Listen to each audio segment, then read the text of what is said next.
sənaye şəkəri.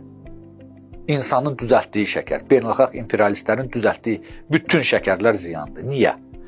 Onu bildiyimi deyim, kimyagerlər daha təfərrüatı ilə sizə izah edərlər.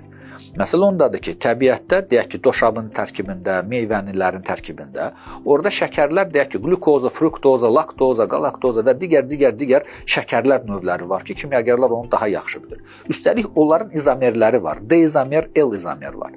Amma biz deyək ki, çuğundurdan o məhsula götürəndə, şəkəri götürüb oradan sintez eləyirlər, min cür başına oyun açırlar ki, sonra ağ şəkər əmələ gəlsin. Başa düşürsünüz? Bax, o ağ şəkərdə artıq konkret kimyavi strukturdur o.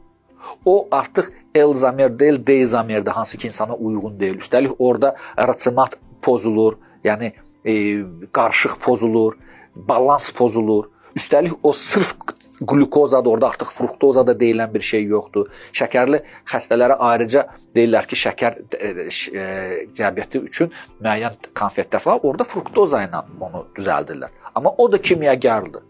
Ona görə mən deyirəm ki, baldır, doşabdır, təbiət yaratdığını istifadə eləyə bilərsiniz. Kişmişdir, xurmadır, bütün bu şirin şeyləri istifadə eləyin. Amma insanın əli dəymiş, sənayədən keçmiş istifadə eləməyin. Çünki artıq mən əmin deyiləm ki, onu insanın xeyri üçün eləyirlər. İmperialistlər hər bir şeyi öz gəliri üçün eləyir.